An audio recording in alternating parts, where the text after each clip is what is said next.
Baik, hari ini kita berbicara tentang hukum perjanjian. Di dalam aktivitas bisnis, baik itu dalam skala yang kecil, artinya yang nilainya nggak tinggi-tinggi amat, maupun dalam transaksi yang nilainya besar, itu akan senantiasa ada unsur yang namanya perjanjian. Katakanlah misalnya untuk bisnis yang sangat sederhana, ya, seperti jual beli di pasar, jual beli sayur, jual beli cabai, jual beli ayam dan sebagainya. Itu pasti ada yang namanya perjanjian antara penjual dengan pembeli, di mana dari perjanjian itu akan lahir yang namanya perikatan.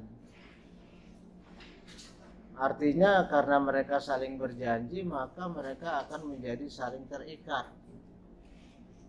Terikat untuk melakukan sesuatu yang kita sebut sebagai prestasi. Penjual terikat untuk melakukan prestasi berupa penyerahan barang, ya kan? Dan memiliki hak untuk menerima pembayaran. Sedangkan pembeli memiliki hak untuk menerima barang yang dia beli dan punya kewajiban untuk membayar sejumlah uang kepada penjual. Jadi kita lihat rangkaian di sini adalah adanya satu perjanjian, entah itu perjanjian tertulis atau perjanjian tidak tertulis, yang pastinya akan senantiasa ada di dalam suatu transaksi bisnis. Kalau untuk yang sederhana,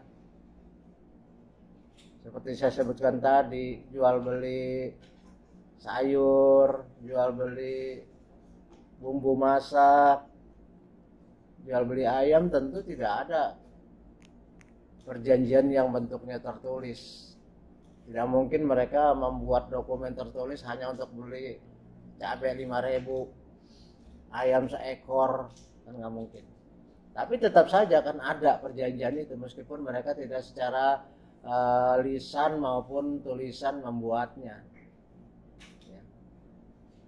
Sementara untuk transaksi bisnis yang nilainya tinggi, katakan misalnya jual beli rumah, ya, jual beli tanah, jual beli mobil yang nilainya tinggi, itu tidak cukup kalau hanya perjanjian yang sifatnya lisan.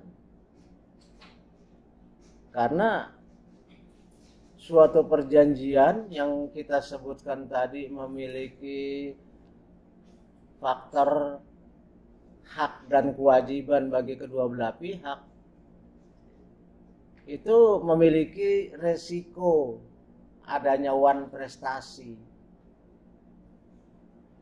ya, adanya resiko dari pihak-pihak dalam perjanjian itu yang melakukan suatu hal yang tidak sesuai dengan apa yang diperjanjikan. Kalau cuma jual beli cabai di pasar seharga 5.000 sih, ya resikonya ya kecil, ya paling-paling ibu-ibu ngomel kalau misalnya cabainya ternyata busuk-busuk, atau misalnya kok 5.000 dikit amat, cuma 2 biji cabai gitu kan, mungkin resikonya kecil. kerugian yang mungkin timbul ya lumayan kecil. Tapi kalau misalnya jual beli itu adalah sesuatu yang nilainya tinggi, misalnya jual beli mobil yang harganya 100 juta ke atas, tentunya adanya wan prestasi dari salah satu pihak akan menimbulkan kerugian bagi pihak lain yang jumlahnya besar.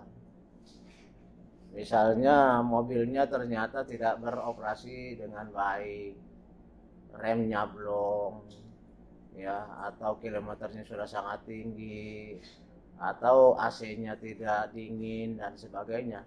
Itu pastinya kan kerugian bagi pihak pembeli lumayan gede.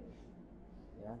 Oleh karena itulah maka untuk perjanjian yang atau transaksi bisnis yang nilainya tinggi, itu biasanya disertai dengan dokumen tertulis, ada dokumen perjanjiannya gitu.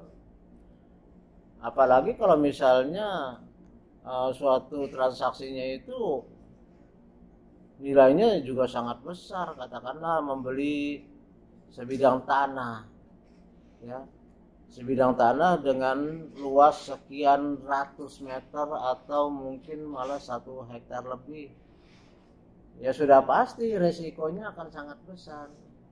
Misalnya apa resiko pembelian tanah? Tanah yang dibeli ternyata dalam kondisi sengketa, misalkan perebutan antara pihak-pihak tertentu, maka otomatis jika ternyata penjual tanah yang memiliki tanah dan akan menjualnya itu, dia akan memiliki potensi prestasi yang besar. Pihak pembeli pastinya akan sangat rugi dong kalau ternyata tanah tersebut dalam keadaan sengketa, apalagi yang menjual kepada dia ternyata posisinya lemah sehingga berpotensi untuk kalah dalam sengketa. Nah, oleh karena itulah maka sebelum kita memulai membahas dengan aneka macam hukum bisnis yang terkait dengan transaksi-transaksi bisnis, maka kita harus paham bahwa pada dasarnya, pada pokoknya, pada prinsipnya, yang namanya transaksi bisnis itu memiliki unsur perjanjian, di mana dari perjanjian itu akan lahir perikatan. Dari perikatan itu berarti kedua belah pihak harus melakukan prestasi sesuai dengan apa yang sudah diperjanjikan. Dalam ilmu hukum disebutkan bahwa pacta sunt servanda, asas dasarnya bahwa bagi mereka yang sudah melakukan perjanjian, maka perjanjian itu adalah undang-undang bagi para pembuatnya. Kita tahu apa yang namanya undang-undang. Undang-undang itu berarti kedua belah pihak terikat untuk melakukan sesuatu, ya. Dan jika ternyata ada pelanggaran, maka akan ada sanksi hukum. Ya. Itu ciri khas dari suatu hukum, di mana dia bersifat memaksa pihak-pihak yang terkait untuk mematuhi apa yang sudah diperjanjikan dan tidak boleh melakukan pelanggaran terhadap apa yang sudah diperjanjikan tersebut. Andai kata ada pelanggaran, maka harus siap menerima sanksinya.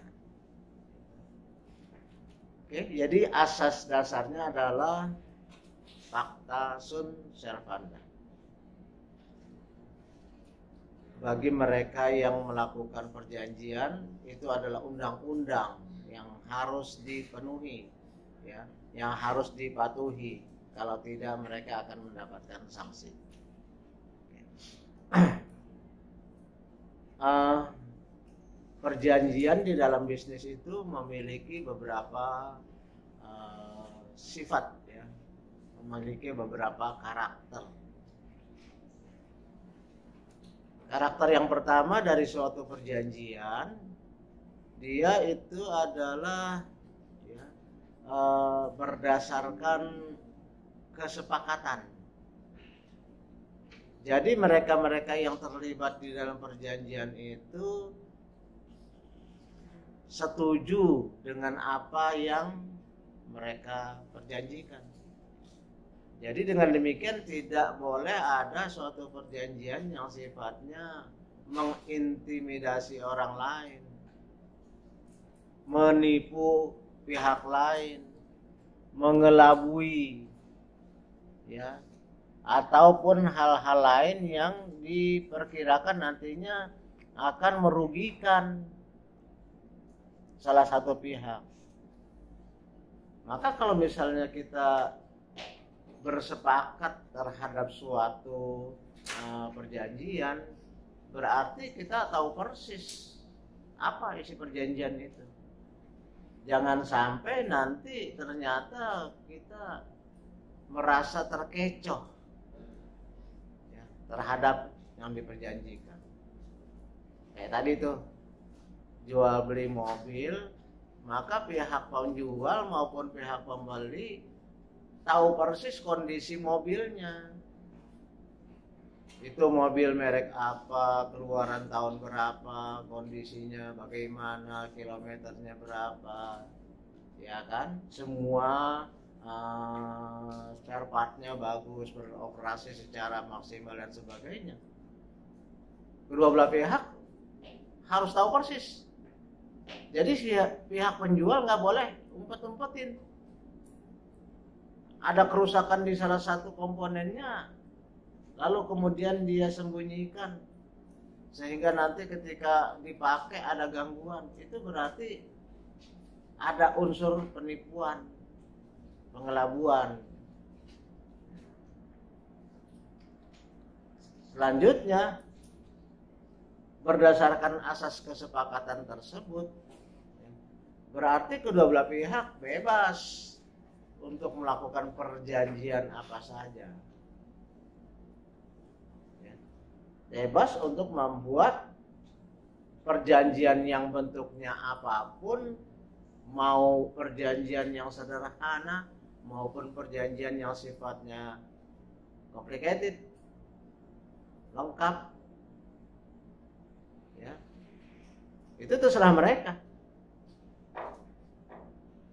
asal kedua belah pihak juga memenuhi unsur berikutnya, ya, selain kesepakatan. Tadi kesepakatan adalah yang pertama, ya.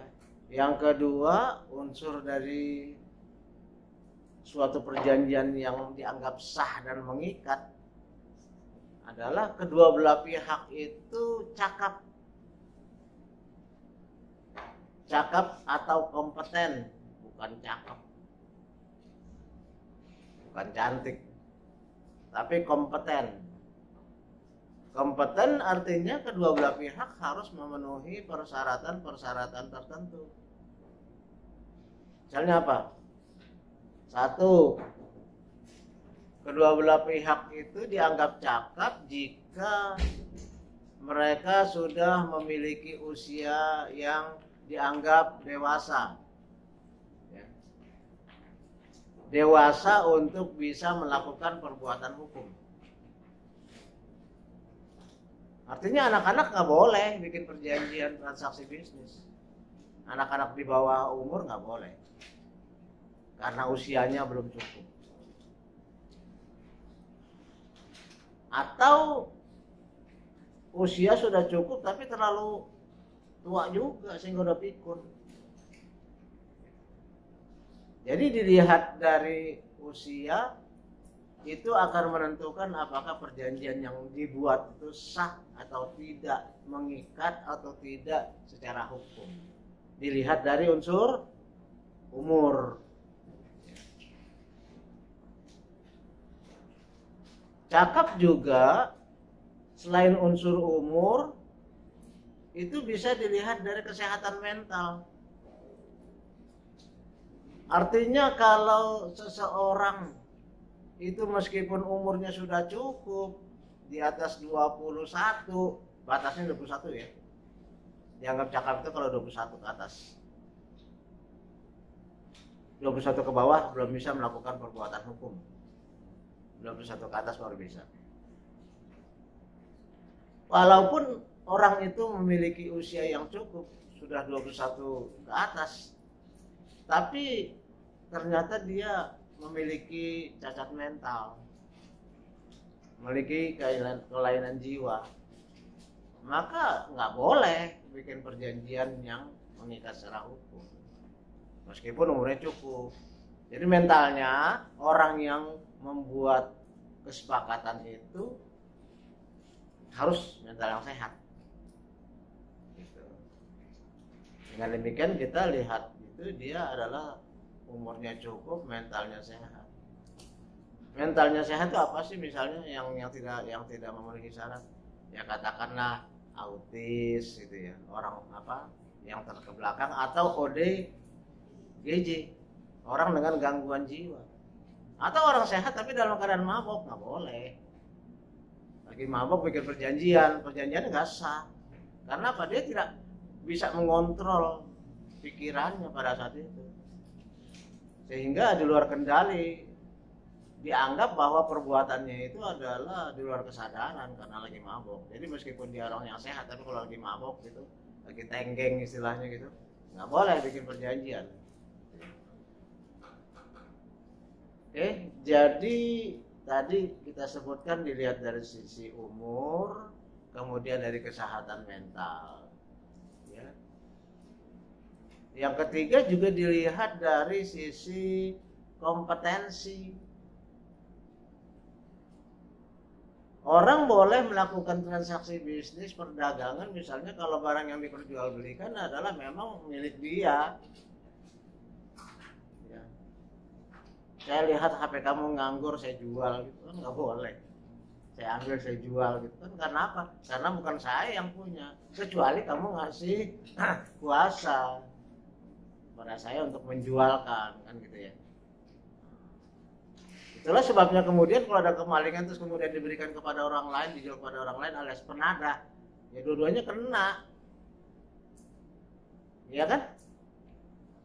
Motor dicuri, tentu pencurinya kena pasal pencurian.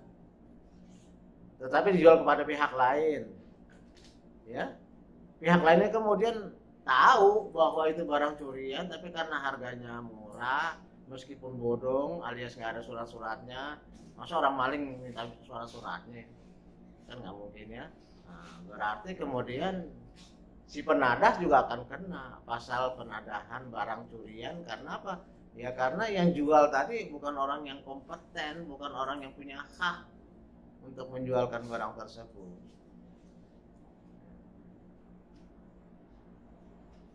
Jadi jelas ya, apa saja unsurnya? Yang pertama dilihat dari umur, terus kemudian dilihat dari kesehatan mental, yang ketiga kompetensi. Selain itu harus ada kesepakatan kedua belah pihak. Karena ada kesepakatan dan ada unsur-unsur tadi, maka asas berikutnya adalah asas kebebasan berkontrak, kebebasan untuk melakukan perjanjian. Ya. Misalnya dalam rangka ekspor impor gitu ya. Dalam rangka ekspor impor, ya ambil contoh Diana eksportir misalnya. Eksportir apa Diana? Maunya eksportir apa? Eksportir katakanlah kopi gitu ya, dalam jumlah sekian ton gitu. Terus kemudian Diana menjual kopi itu kepada importir yang datang dari Belanda, ya, pakai bahasanya bahasa Inggris.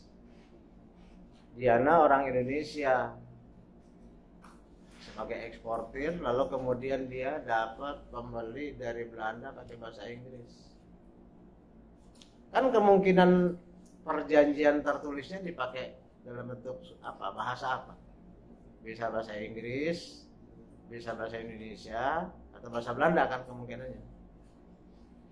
Tapi kemudian Diana sama pembelinya bersepakat, ayo kita pakai bahasa India aja. Ngaco kan? Boleh, kenapa nggak boleh? Yang penting Diana dengan pembelinya sepakat, oke, sama-sama. Dan tentunya kedua belah pihak harus tahu persis bahasa India itu.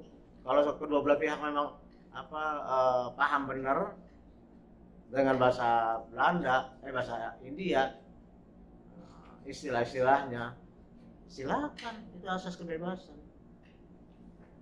Bebas juga untuk membuat apakah oke kita buat perjanjiannya dengan suatu perjanjian yang komplit,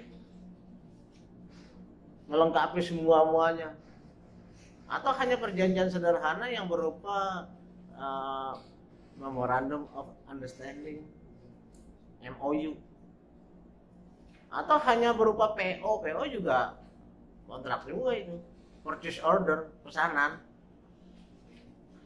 itu boleh, tergantung lah kedua belah pihak. Terus Diana dari Indonesia, mata uangnya rupiah, terus di sana pembelinya Belanda dengan bahasa Inggris, kan ada kemungkinan penggunaan pembayarannya dengan apa? Bisa dengan rupiah, oke, bisa dengan dolar, ya kan, bisa juga dengan gulden, mata uang Belanda, ya. Tapi kemudian kedua belah pihak setuju, kita pakainya pakai bahts aja, mata uang Thailand.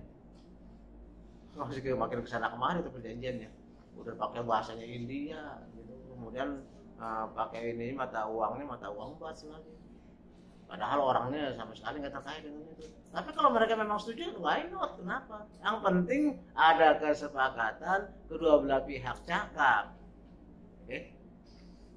Itu asas kebebasan berkontrak namanya. Yang berikutnya juga bahwa apa yang diperjanjikan itu harus memiliki objek yang jelas.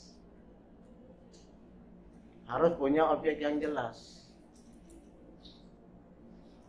Ya. Objek yang jelas maksudnya terinci, penjelasan tentang apa sih yang diperjanjikan itu. Ya, kalau memang jual beli mobil, ya harus jelas mobil apa, mereknya, gitu.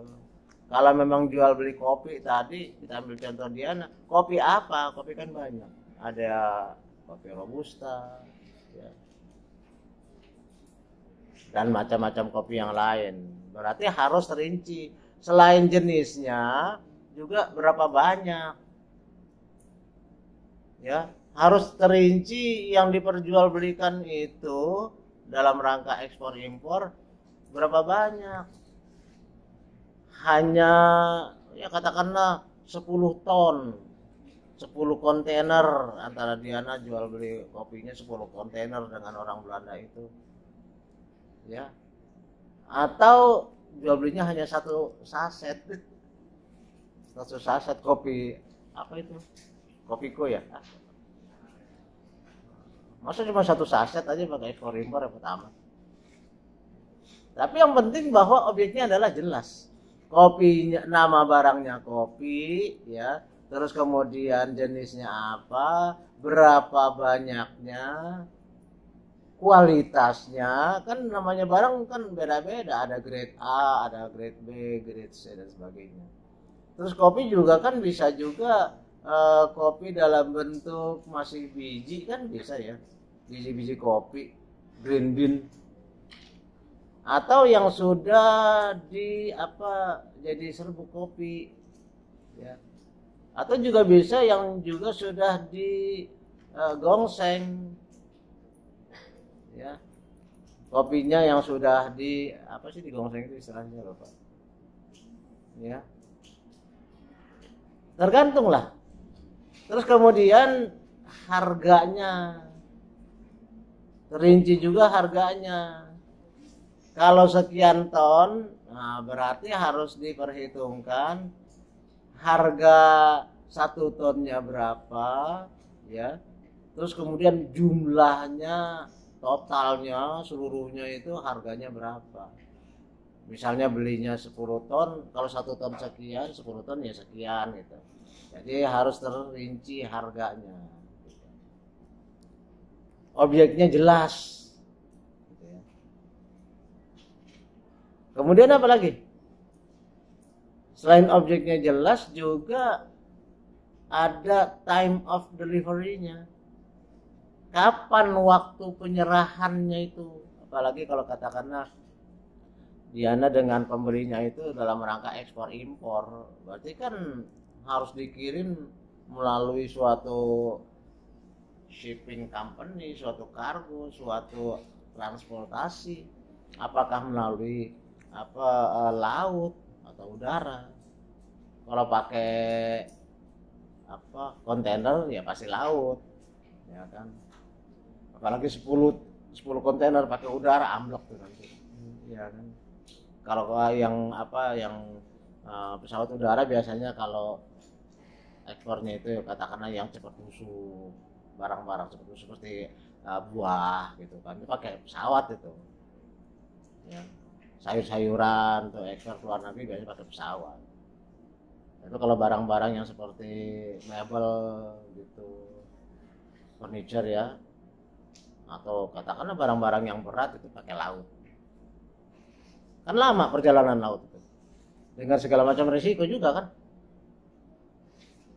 resiko kena ombak, ya, resiko perahu kapal bocor sehingga barang-barang kerendam. Resiko apa lagi? Perubahan cuaca, perubahan iklim. Siang panasnya minta ampun, ya kan? Barang mengembang kan kalau kena panas kan, benda mengembang kena panas. Malam dingin, menciut dia, kembang kempis jadi mana? Otomatis itu kan mempengaruhi kondisi barang. Bisa-bisa nanti barangnya jadi kualitasnya berubah. Saya kemarin ngajar di pelatihan bagaimana memulai ekspor yang diikuti oleh 30 orang UKM eksportir. Ya, itu ada yang bercerita bahwa dia kirim makanan berupa ya sejenis keripik gitu ya. Keripik kentang atau keripik pisang gitu. Itu karena pengemasannya tidak baik, begitu sampai di tempat tujuan jadi serbuk, remek. Ya berarti salah satu hal yang menentukan juga adalah masalah kemasannya kalau dalam rangka ekspor impor, ya kan. Apalagi dilempar-lempar, hancur sampai sono bubuk. Bukan keripik lagi nih, bubuk udah, serpihan remah-remah ya. Atau barang-barang yang gampang pecah, fragile, sampai di sono barang yang terdiri dari kaca ya hancur-hancuran. Pembelinya mana mau, apaan beli barang seperti itu, udah nggak ada gunanya. Oke, jadi unsur yang ketiga adalah objeknya harus jelas, barangnya, kualitasnya, jumlahnya, harganya, time of delivery-nya, juga pembayarannya. Pembayarannya dilakukan dalam bentuk mata uang apa, berapa besarnya. Kan pembayaran itu bisa macam-macam. Kalau kita aja di domestik ini ada COD, ada transfer. Kalau kita beli barang ini mau apa nih, mau COD, cash on delivery, atau transfer dengan masing-masing resiko. Nah ini juga hukum bisnis juga akan kita kupas nanti, bahwa dengan perkembangan internet, digital business, e-commerce, itu banyak juga yang melakukan one prestasi. Saya pernah beli komputer PC, begitu sampai di tempat ternyata keyboardnya nggak bisa jalan, artinya nggak berfungsi apa-apa. Banyak seperti itu, ya kan? Begitu saya kontak, ini kok keyboardnya nggak jalan, nggak bisa ini, bawa aja ke Mangga 2 Pak. Bawa ke Mangga 2 mah nggak usah diajarin, beli yang baru kan berarti. Artinya apa? Ya penjual nggak tanggung jawab di situ. Enak aja sarannya, bawa aja ke Mangga 2 Pak.